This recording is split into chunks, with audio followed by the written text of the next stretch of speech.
Welcome to the second of 3 sessions examining a spiritual journey, one approach to spiritual growth based on an eminent classic of the spiritual life from the 13th century, The Soul's Journey into God.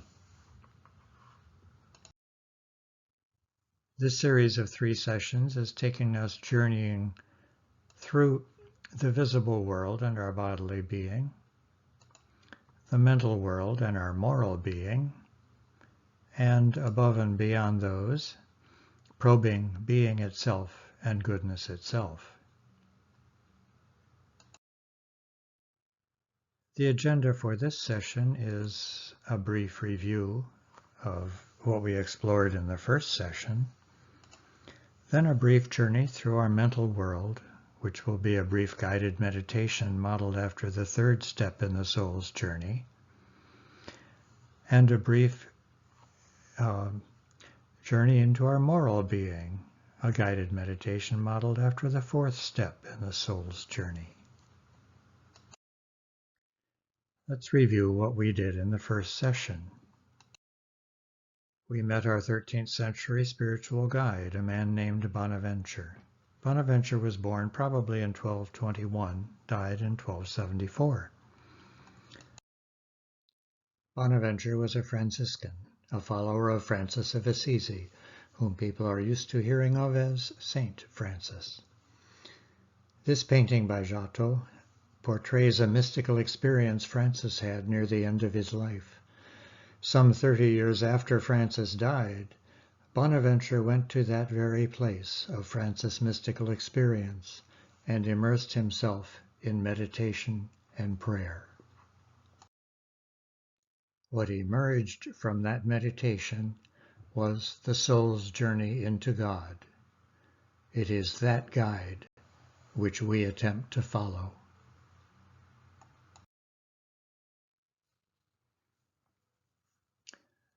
Then we took the first step of the spiritual journey, a meditation on our experience of the visible world. We took time to contemplate it embodied in a scene from my garden. We recognize that it's a given. It's presenting itself to our consciousness in the matrix of time emerging to greet us, inviting us to turn to the source from which it emerges. It is here, in the moment, the focus of all that surrounds it, ultimately of the entire world, the entire physical universe, and our consciousness reaches ever beyond.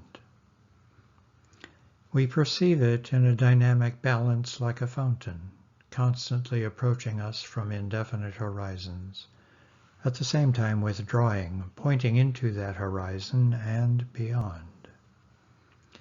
This approach is the first of our 6-step journey, but it could be a spiritual journey all in itself. It's a seedbed of world awareness, of science, and of art. Then we turn to the second step of the soul's journey, our bodily being. Our body places us here and now, locates us in time and place. Here, within a universe that stretches beyond our ability even to imagine, and now riding a current of time emerging from nothingness and reaching beyond. Our bodily being is our living connection with the world.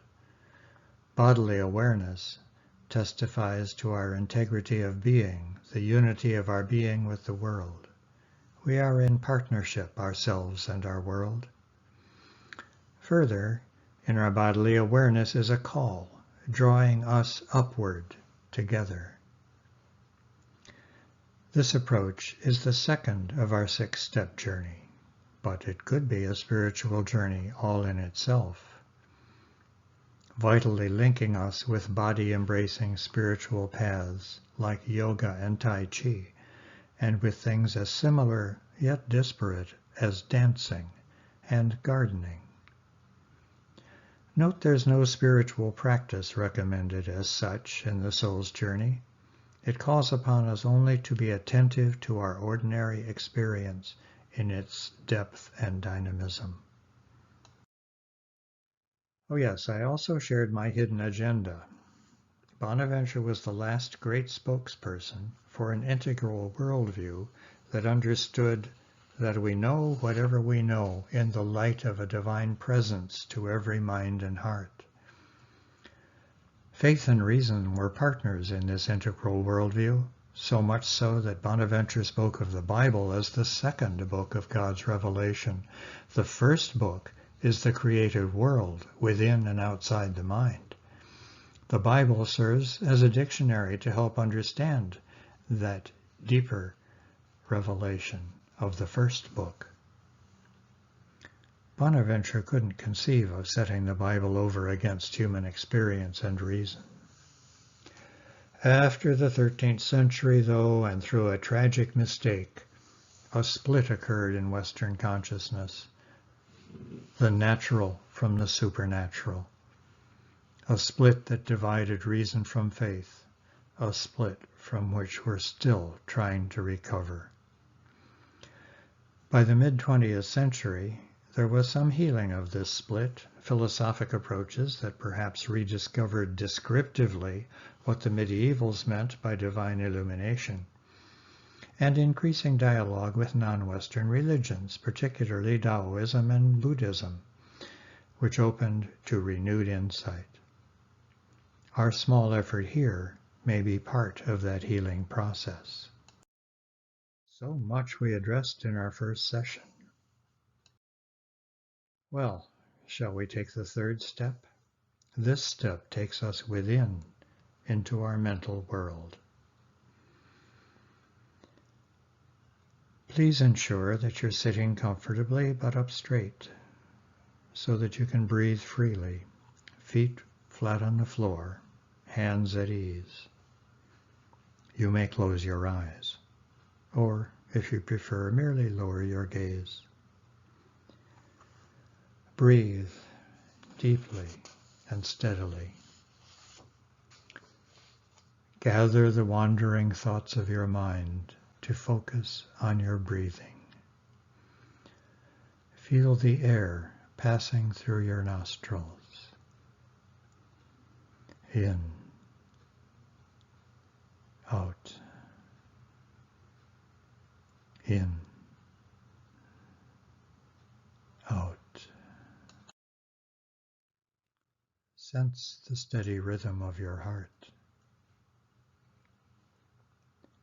Let the small sounds around you blend together like a gently flowing stream passing by, flowing gently, steadily.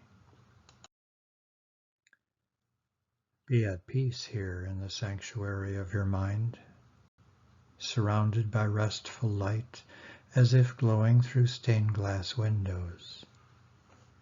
Yes, this is the inner sanctuary of the self, my me.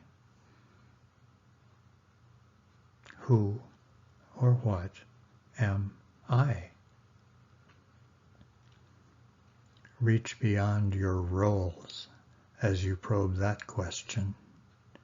Who, what am I? Bonaventure would tell you, just look within yourself. Look at what is happening in your mind and heart. Your mind and heart is alive with the dynamic vitality of memory, knowledge, and love. Memory.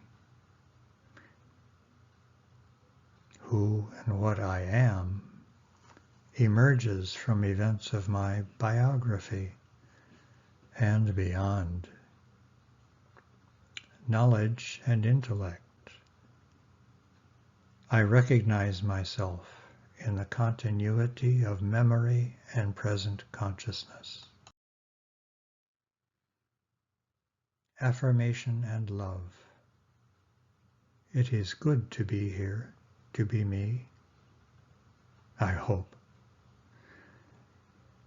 My self-affirmation is bittersweet, for at the core of this inner dynamism of self, isn't there a kind of yearning, a restless reaching, seeking beyond.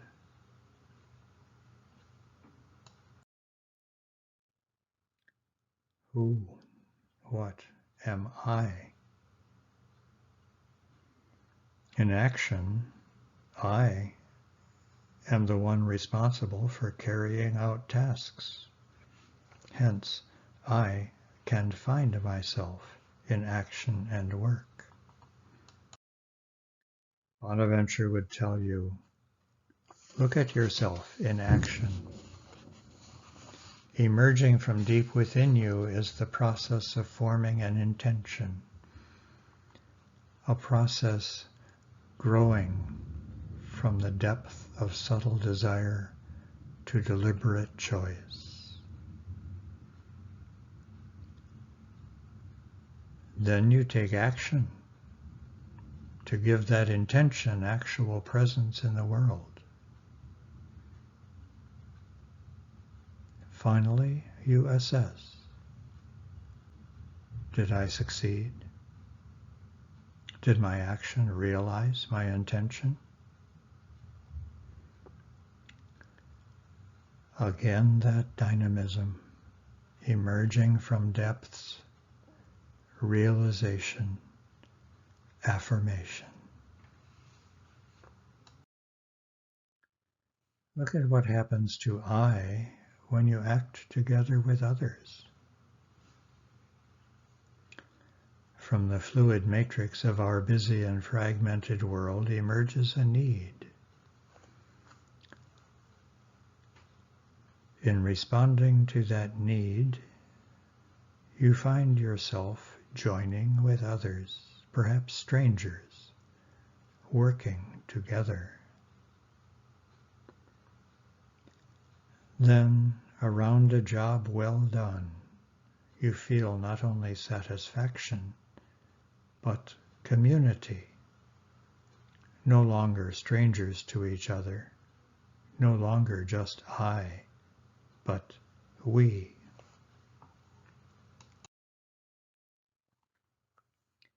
What happens to I when that joining with another is not only for a specific task, but for the long term, even a lifetime? I and we cast ourselves beyond what we know we can do. We act not only in love, but in hope. Hope in each other, but more, for hope reaches beyond, is grounded beyond. It is a transcendent act.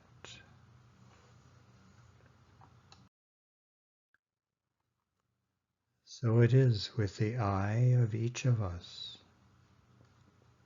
and with each person every when and everywhere, linked together in a living tapestry, an interconnected web.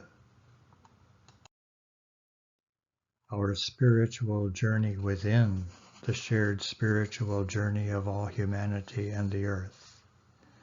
Our time emerging from the gathered memory of humankind, resting only a moment in the present, moving on beyond, in hope. Everything opens upward.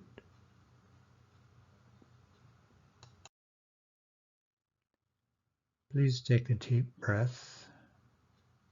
Open eyes, raise your eyes to this present light of common day. Take a few moments to rest. You may choose to pause the program. Note you can take this path of meditation too as a spiritual journey on its own.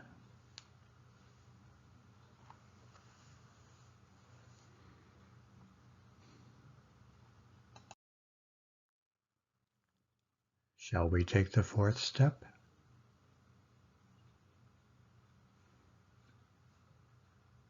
Please ensure again that you're sitting comfortably but up straight so you can breathe freely. Feet flat on the floor, hands at ease. You may close your eyes, or if you prefer, simply lower your gaze. Breathe deeply and steadily.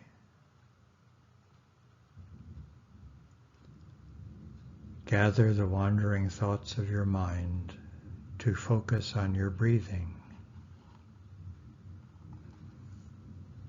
Feel the air passing through your nostrils. Sense the steady rhythm of your heart. Let the small sounds around you blend together like a gently flowing stream passing by, flowing gently, steadily.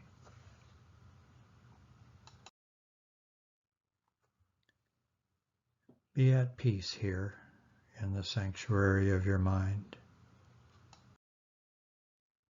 Stepping quietly now into corners that may be in shadow.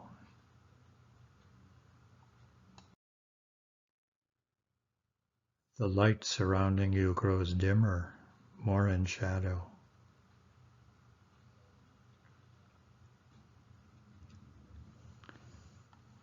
Sense again that wondrous inner dynamic vitality of memory and knowledge and love.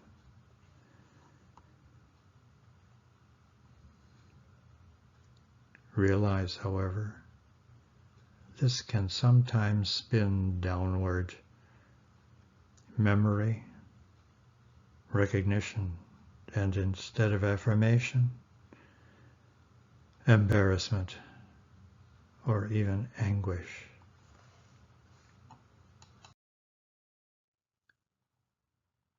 Realize your work can lead to frustration as often as fulfillment. Cooperation and relationships? As often as not, you face misunderstanding and conflict.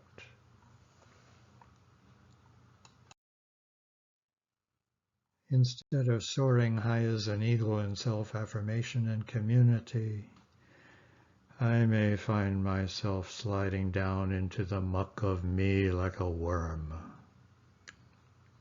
recognizing my virtues as pretensions and delusions. I am not in a position to make self-congratulatory claims. I realize that perhaps I'm not entirely okay.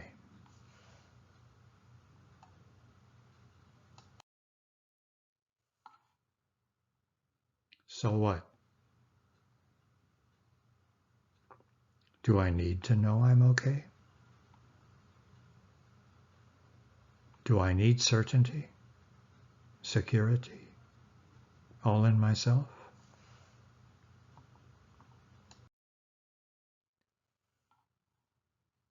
Why would I need to know I'm okay? Must I have my whole life and being completely under my control? How very small my world would be then. How very small I would be. I don't need to know I'm okay, do I?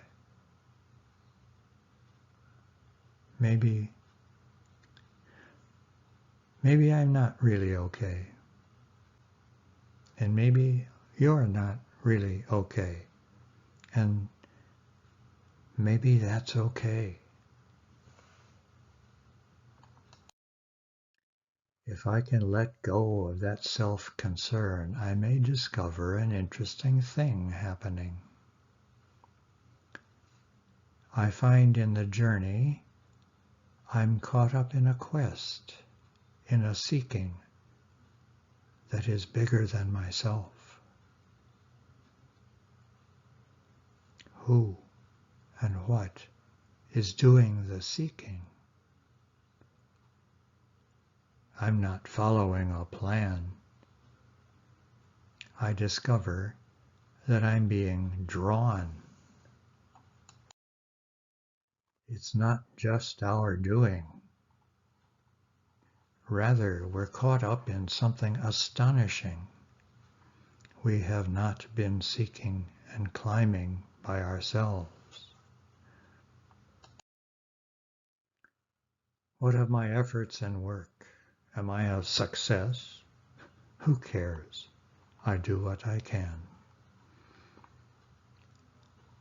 Act without attachment to results, advises the Bhagavad Gita. Act without acting, advises the Tao Te Ching.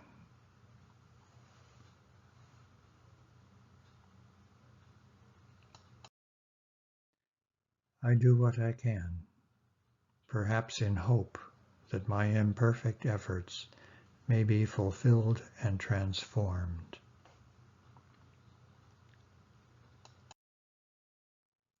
Like a single thread in a vast tapestry, I am aware of my thread, and sometimes I feel jerked around or cast into the background, but I don't know how my thread crosses and blends with others. I don't know the strong and beautiful pattern that our threads weave together. So I can let go. I can act in hope, leaving questions open, happy to be drawn beyond simple certainties.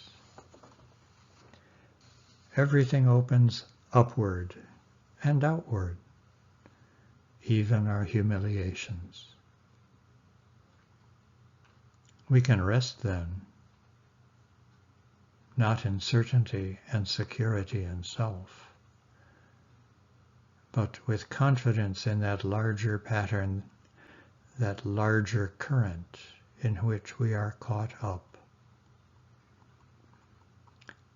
Ours is an active rest of freedom, openness to what is above and beyond the self, even above and beyond our being together.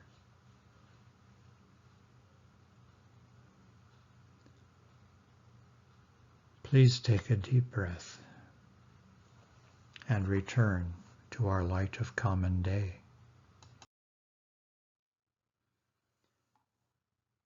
Take a few moments to rest.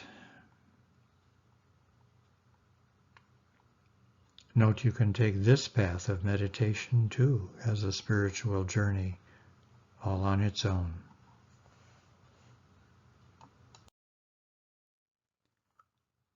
So ends our second session. Next, we'll probe what is above and beyond self, beyond even our being together.